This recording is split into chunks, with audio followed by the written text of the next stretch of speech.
जबकि अमेरिका वगैरह में जानवरों को भी हम लोग जेनेटिकली मॉडिफाई कर सकते हैं। वहां पे गाय भी नॉनवेज खा जाती है अमेरिका में, क्योंकि उसने क्या किया है, जेनेटिकली मॉडिफाई कर दिया। सोचिए, नाश दिया है एकदम। गाय को ना, जो पोल्ट्री फार्म होता है ना, तो जो मुर्गी उर्गी बच जाता है उसका पंजा वंजा को क्रश करके उसमें बनाए। और अपने यहाँ इंडियन गाय को तुम नॉनवेज सान के भी दोगे तो उतना साइड कर देगी, सूंघ लेगी, साइड कर देगी, भ्रष्ट करेगा हमको, भाग यहाँ।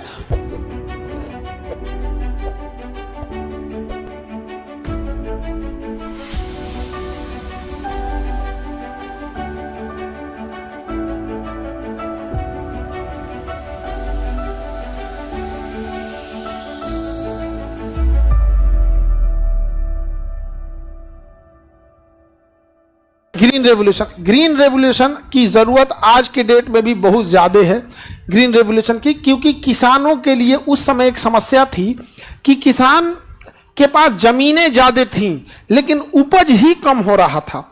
इसके लिए एस स्वामीनाथन ने नॉर्मन बोरलॉग से प्रेरित होकर, अमेरिका में नॉर्मन बोरलॉग से प्रेरित होकर उन्होंने कहा कि भाई आपकी जमीनें तो बढ़ नहीं सकती हैं, बट एक काम कीजिए, आप इसको ना ऐसे बीज का उत्पादन कीजिए जिसमें उत्पादन ज्यादा होता है।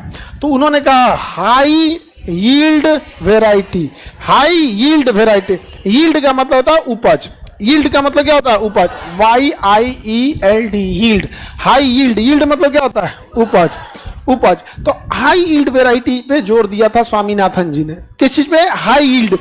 यही वजह है कि आज भी देखिएगा ना, अब हम लोग फसल लगाने से पहले ना देखते हैं वैरायटी कौन है। अमूमन देखिएगा ना, लोग बासमती चावल कम बोते, उसका रीजन भी है, उत्पादन ससुरा कम होता है, इसका आधा हो जाता है। मतलब नॉर्मल चावल कतर नहीं है, ये नॉर्मल चावल देंगे ना तो ज्यादा होगा। अब बासमती उत्पादन क्या हो जाता है, कम होता है। तो भैया एक तो ऐसे ही वो डबल रेट का हो गया, क्योंकि जितना में वो 2 किलो होगा उतने जमीन में 1 किलो होगा, तो ऐसे ही महंगा हो गया बासमती। अब दूसरा, ये सब अमीर अमीर खाता है सब बासमती, महंगा भी तो देता है बासमती, बड़ा चावल होता है महंगा यहाँ पे। तो किसानों के लिए किसने किया था, स्वामी। अभी आ गया है द्वितीय हरित क्रांति।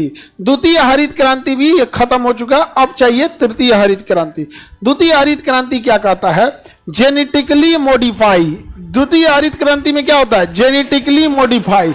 जेनेटिकली मॉडिफाई का मतलब क्या होता है, आप ध्यान दिए होंगे आजकल मूली आ रहा है आदमी के साइज का, आ रहा है कि नहीं आ रहा है।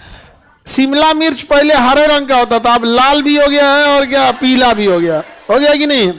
करेला आ गया लौकी बराबर, इतना बड़ा बड़ा करेला आ गया है। वो सब क्या है, सब जेनेटिकली मॉडिफाई। करेला क्या हो गया, जेनेटिकली मॉडिफाई। तो ये सब चीजें जेनेटिकली क्या हो गए, सब मॉडिफाई। द्वितीय हरित क्रांति में किसे दिया गया था, जेनेटिकली मॉडिफाई। हालांकि बहुत सारी चीजों पे हम जेनेटिकली मॉडिफाई नहीं कर सकते हैं। भारत में जानवरों को हम जेनेटिकली मॉडिफाई नहीं कर सकते हैं, जबकि अमेरिका वगैरह में जानवरों को भी हम लोग जेनेटिकली मॉडिफाई कर सकते हैं। वहां पे गाय भी नॉनवेज खा जाती है अमेरिका में, क्योंकि उसने क्या किया है, जेनेटिकली मॉडिफाई कर दिया। सोचिए, नाश दिया है एकदम। गाय को ना, जो पोल्ट्री फार्म होता है ना, तो जो मुर्गी उर्गी बच जाता है उसका पंजा वंजा को क्रश करके उसमें बनाए। और अपने यहाँ इंडियन गाय को तुम नॉनवेज सान के भी दोगे तो उतना साइड कर देगी, सूंघ लेगी, साइड कर देगी, भ्रष्ट करेगा हमको, भाग यहाँ। नहीं खाएगी, तुम कितनों करके देख लेना, नहीं खाई नहीं करेगी आप। तो अलग रहते हैं सब यहाँ पे। आगे बढ़े। सेकेंड ग्रीन रेवोल्यूशन पे मेन ध्यान, GM, किस पे, GM, genetically modify. First green revolution में HYB, हाई यील्ड वेराइटी। सबसे ज्यादा हरित क्रांति के लाभ उठाया सब अमेरिका वाले ने। अमेरिका में हरित क्रांति के लाभ का एक कारण भी है, वहां पे खेतों का साइज बड़ा है। किसी का भी देखिएगा 1000 एकड़, 200 एकड़, कितना एकड़ आपका, 5000 एकड़ आपका, 1 लाख एकड़, ऐसे हैं सब। बाबू बहुत ज्यादा वहां पे खेत का साइज है और आदमी नहीं है, ह्यूमन कम है। इसलिए वहां अगर कोई मजदूर आएगा मजदूरी करने ना, तो 2 लाख रुपया सैलरी मांगेगा। कितना सैलरी मांगेगा, 2 लाख।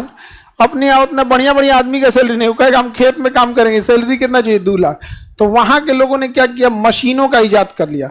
कहा कि 2 लाख की जगह हम 50 लाख का मशीनें ले ले, जिंदगी भर रहेगा, इसको तो बार बार देना है। इसलिए अमेरिका यूरोप की खेती जब भी दिखेगा तो उसमें इंसान से ज्यादा क्या दिखेगा, मशीन। उसका कारण है भैया, तुम बिना मशीन के बिक जाओगे, और हमारे यहाँ इंसान इतना ज्यादा है, अगर मशीन खरीद लिया तो ही बिक जाएगा। अमेरिका अगर लेबर रख लिया तो अमेरिका बिक जाएगा। हम लोग अगर मशीन रख लिए तो हम लोग बिक जाएंगे। डीजल महंगा है, पेट्रोलियम महंगा। अमेरिका में तो डीजल पेट्रोल बहुत सस्ता चीज है, क्योंकि वहां पे बहुत बड़ा भंडार है। दूसरा, वो किसी को मार के उठा ले आता है डीजल। इराक को मारेगा, सीरिया को मारेगा, ईरान के पीछे पड़ल है, वहां से क्या करेगा, लेके चल जाए। समझ में आ गया कि नहीं है? पॉपुलेशन भी वहां पे क्या है, कम है। वहां पे पॉपुलेशन कम है। हमारे यहाँ उत्पादन की कोई कमी नहीं है, ना हमारे यहाँ चाय के उत्पादन की कमी है, ना अनाज की उत्पादन, ना दाल। लेकिन दिक्कत क्या है, हम लोग खाना ही खा के खत्म कर देते हैं, खत्म कर देते हैं। जैसे तुम अपने लॉज में पार्टी दो, एक ठो सावन बाद अपने लॉज में पार्टी दो, ना घट गया तो तुम कहियो घट जाएगा कि नहीं। पॉपुलेशन क्या है, ज्यादा।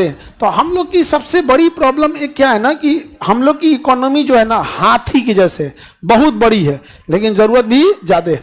यही को ध्यान में रखते हरित क्रांति है। और ये क्या आ गया, जेनेटिकली मॉडिफाइड।